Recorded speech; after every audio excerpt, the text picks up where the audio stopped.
Hi everyone, today I'm going to be colouring the very first picture that I'm going to video for you from Johanna Basford's Worlds of Wonder. This is the title page of the book, and the picture I'm going to be doing is here. This is on the French flap part of the cover. I could zoom out, but I'm just not sure if it's going to work very well. So we're just going to go with this. Now there's a little pile of books, it's really cute, and so I thought I would have a go at it. I'm going to use my Staedtler Ergosoft pencils, which I'm just moving so that I can reach them. I'm down in the kitchen today because my family are home, so the light isn't brilliant, but hopefully it'll give you a good idea. So I'm going to start with the actual paper part. I always used to find that a little confusing, not really quite sure what to do, so I shall show you how I approach it. So I take this peachy colour, number 43, to start with. Now, of course, normally paper on books would be white, but I sort of try and make it look a little bit as if it's gold. Just trying to make sure the shadow of my hair doesn't go into the shot. Now, this is the cover, so it's a very different paper feel to the paper inside. I have completed a couple of the pictures inside, which I might be able to show you after. So what I'm doing here is I'm putting quite a few layers of the peachy colour on each end and leaving it paler towards the middle. I'm going to do that on each bit, so I'm building up the layers of colour gently. I don't want to go in and press too hard to start with. Now I haven't put any paper behind. Normally I put some paper behind the page, but I haven't done that because it's a sort of cover and it's card and I think it can take it, but and I don't think I'm not going to be pressing that hard to sort of make too much of an impact through this thick card, so I think it will be okay. Now this is, avoid this sort of bookmark, we will do that a different colour. And you can see I'm doing a long motion like this, and that's because we've got pages obviously in the books and they would be lying in that way, so if we see any streaks they would be in the right direction. So that's the first part of what I'm going to sort of do, and then I'm going to use number 16, which is a sort of goldy colour, and just go over it a little bit. Again, I don't want to press too hard, I don't want too much colour on here, I just want it to look a little bit like maybe the pages are either goldish, sorry you can see my hair, or a bit sort of maybe old and browned, because old books do get slightly brown. Now of course you don't have to do all of them the same, you can do the books differently, but I choose to do them the same because I think it adds some sort of, just makes the books look similar, because I'm going to do each of the covers in a different colour. Now I'm going to, as I say, each of them in a different colour, so I'm probably going to use quite dark colours. I think if you look at classical books, they're usually quite dark, so I'm going to start with a red. I don't think we'd go for a pink or anything like that. And I'm going to start with this bottom one here, and I'm just going to put a light layer of red over the whole book. And I am doing it really gently. For me, this is really gentle. I know some of you have got a much lighter touch than I have. And some people do have a heavier hand. And it's just a matter of what I do to try and make my hand really light, is to imagine that the paper is massaging the colour off the tip of the pencil. So it's not that I'm pressing, it's just that I'm really gently brushing the paper and it's taking that colour away.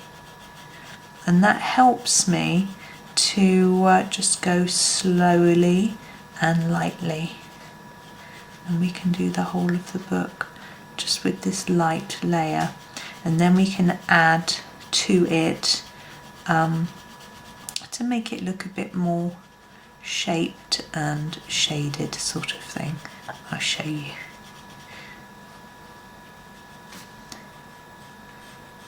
There we go. So we've got this bit. Now, I'm just going to move my chair, it'll be noisy. Sorry, needed to move along. Now, I'm thinking the bottom part might be darker because it's near the bottom. There'll be a shadow. I'm just going to sharpen my pencil a bit more using my Derwent sharpener today, so it'll be noisy, so forgive me.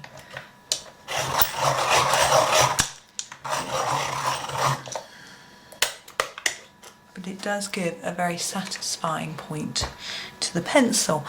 Now, so very gently, and when you've got a really sharp point, you get a much more intense colour. Can you see that difference? So you have to be really careful. Now I'm just going to add a little bit like that all the way along to start with and see what I think it looks like. Now also, most edges of books aren't flat, they're curved. So we may also want to give the impression of that curve, which this end actually does.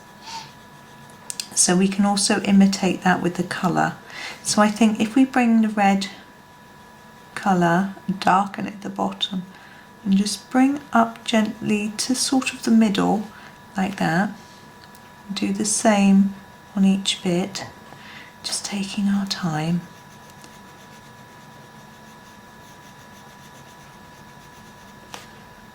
Now I've coloured a couple of pictures from the book already. By the time this video goes out, I probably would have done quite a few more. I've been popping them on Instagram, so if you follow me on there, or if you don't have to follow me, you can just find me on there. I'm Rachel Henderson Colouring on Instagram, but I always hashtag Johanna Basford, so if you look at that, then you'll find them. Can you see how we've now got more of an effect of an arch? We're going to do the same on here. Now I don't necessarily want it to be as dark on the top, because there wouldn't be that shadow that we were trying to make on the bottom. So we'll just do quite a subtle bit to start with, and we'll have a look and see. I think it could do with darkening up a little bit, but we can always, if we feel this bit needs to be a lot darker to show the effect, we could always darken the bottom more, which is what I will probably do. Try to not have a harsh line in the centre there, which I've got. I'm just going to gently, do you see how I'm just scumbling along it gently just to try and get rid of it a little bit.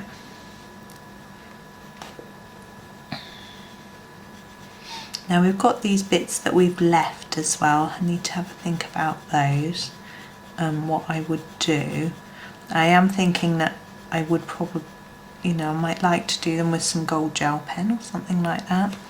But we don't have that. I don't have one here, so I have to think of something else. Now I think around where the book is on top, there'll be a little shadow. Now, I was playing with shadows earlier in something I was colouring, and one thing I found was effective was to colour over the black line first and then just take that colour very slightly down to give the shadow effect. I'll try and do it around here. It's a funny angle for me, the way I'm sitting, being right-handed, but and that's why it's gone a bit scruffy. But there we are. Now this bit I've coloured it a little bit unevenly. Just going to go in and tidy that up a bit. Now I'm trying to think if I saw a book on its side. In fact, I've got some in here. I'm going to have a look. No, I don't think that would necessarily catch the light any more or less than the rest. But maybe we want to imitate this and make it, put that dark here and here a bit. There we go. Okay, so that's our red book done. Now I'm going to leave that bit for now because I'm not really sure what I'm going to do with that. I might just do it black, but I'm going to think about that. And we have our bookmark, and I'm wondering whether to tie that in with the colour of the book or not. But I shall have a think. And I'm going to do the next one, which I'm going to do in a blue. And again, I'm going to do quite a statement blue, a sort of dark blue, number 3. And I'm going to do the same again by just adding a layer across everything. Now I have this picture is really interesting. I have looked through the book twice and I've not found it anywhere else. Whereas all the other pictures on this bit are all from the same page. And yet I don't think this one is on the page. Maybe I'm just blind and I haven't seen it or something, I don't know. But I haven't been able to find it. And it reminds me of, there's a pile of books, I think in Ivy. It reminds me of those. In fact, there's several. There's one in the bottom of the picture where we see the butterfly going in the ink pot. And then there's one when Ivy's opening the door. I've coloured over that circle because it's quite small. We'll do something with it in a moment. And then there's one when she's looking through the door, I think. So we're going to do the same again with getting some shadow along here. So if you don't have this book, which I know not everyone wanted to get and some people are rather delayed, you can still use these techniques for your Ivy book if you want to. So I'm going to go along here. It's just the same as before, but this is a thinner spine on this book. Sorry, you can keep getting a view of my hair, I think. My hair is so curly. It's not very easy to control. And so when you see a bit of a shadow, it's just bonkers mad. But I'm used to it now. I used to hate it as a child. But I think everyone dislikes the hair they have in some way or another, or wishes they had it a bit differently. I don't know. I've learned to get used to it. So that's the spine. I'm happy with the spine, but we're going to do some work on this top piece. So we're going to do that sort of shadow line again, like before. And although it's only subtle, I think it makes quite a big difference. Sometimes just the smallest of detail can make a big difference to what you're doing.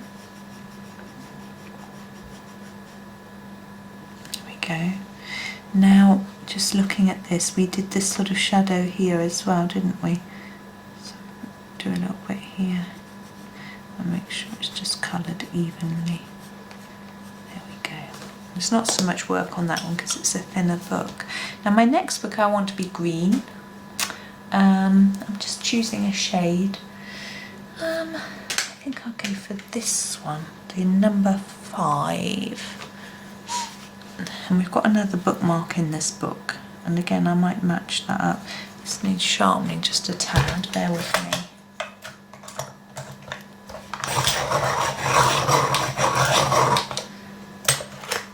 There we go. Got a bit of dusty now. I often go through and sharpen my pencils before I do a video, but I didn't have a lot of time today. I've been waiting to use the kitchen. There's family at home, so I can't sit at my desk like I normally do. So I've been waiting to use the kitchen. Of course, the weekends it's washing. So there was washing on, 2 loads of washing. The dishwasher then went on, the dryer. So I've had to wait. But I wanted to do a few videos today because and the children are home from school for 3 weeks now. They've got Easter holidays, but also a week before Easter they're doing remote learning, so it's going to be a bit tricky to find the time to fit in many videos. So again, it's the same. You see, I've just done a layer of colour, and now I'm starting to fill in that shadow or shading detail, shaping, whatever. I'm never sure of the right words.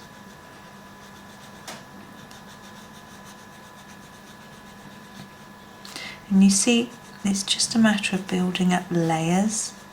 Because we started off light, we can build up layers. If you start off too hard, it's more difficult to sometimes get the effects that you want. I also find that if you start light, then if you make a mistake, you can cover it.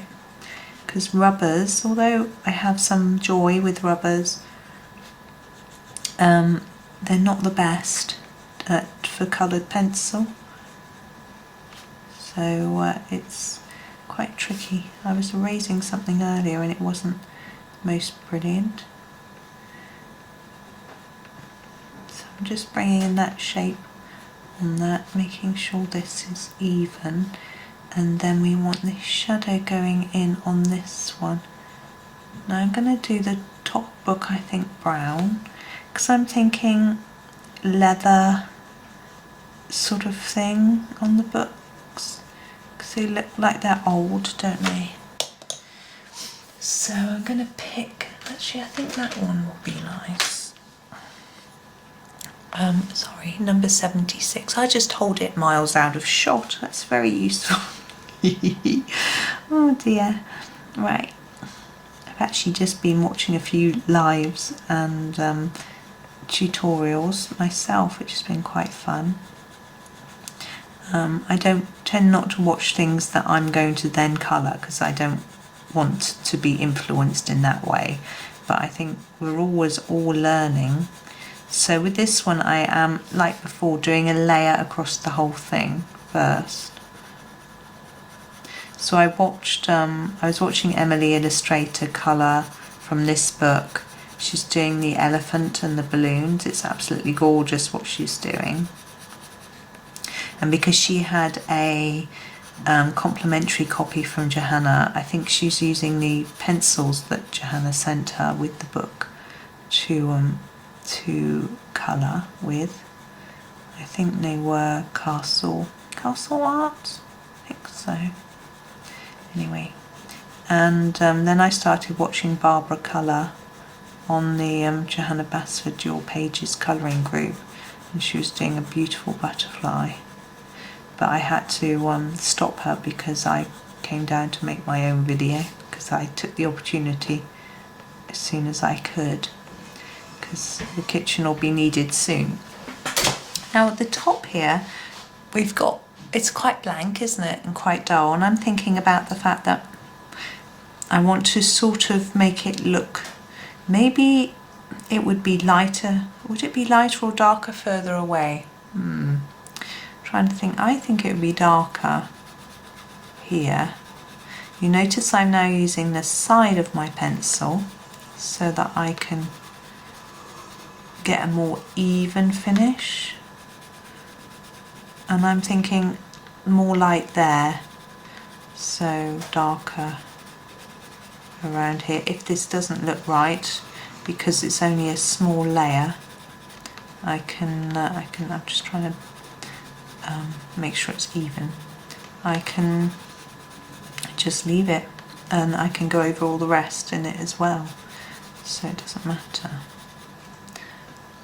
Oh, I'm alright with that. I can do a little bit more on the whole of this edge, I think.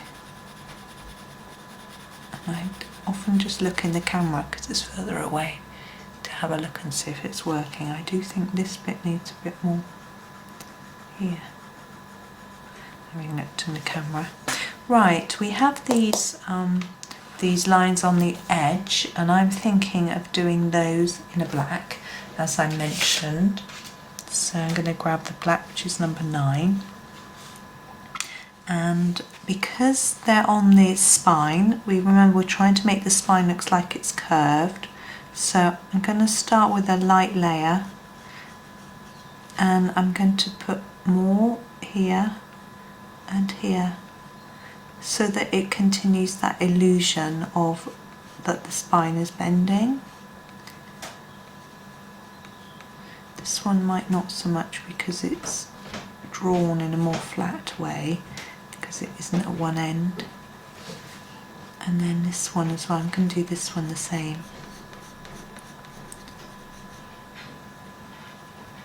So a bit more colour there. You see I'm adding more layers and then just blending that in until it looks right to me. And I think part of my problem when I first started, which might be something that other people struggle with, was patience. I would just want to finish and move on to the next picture. And that's great, that's fine. But what it means is that you might end up rushing and not getting the effect that you want. So you have to decide whether you're happy to spend a little bit longer. I think I'm going to do this one fairly even because it's right in the middle. It might be a little bit darker here and here, just to get that illusion of bending round. Now these bookmarks, I'm thinking, are they going to be black leather, brown leather, or are they just curled pieces of paper? And if they are, maybe I would just leave them. But I think if I just leave them, it's going to look like I've forgotten, so I'm not going to leave them. Got to colour them something. So I think what I will do is I will do them in a complementary colour to the book they're from. So this one's going to be green and it's number 52. And again, I'm just going to start with a light layer. I don't want this to be that dark anyway, but I'm looking at that and thinking, where's it going to be darkest? Just a tiny bit there, and then down here. Or is it going to be lighter down there because the light will catch down in that dip, I think. And that's going to be darker at the bottom and lighter up the top. There we go. And we'll do something similar with this one. Now this is in the red book, so we don't really have a light red. So, excuse me, I had to blow my nose. So I'm thinking I could do orange or pink or purple even. Purple, I'm going to go for purple. Now, as always, I suspect this will look blue. Oh, it doesn't, it actually looks purple for a change, number 6. It usually looks blue when I'm filming. Can you see? Yes, you can. So I'm just going to fill the whole thing in with a little layer. So as I say, just imagine that the paper is massaging the colour off the edge of the pencil. And we're going to go in with more layers here and fade that up. And the same darker here.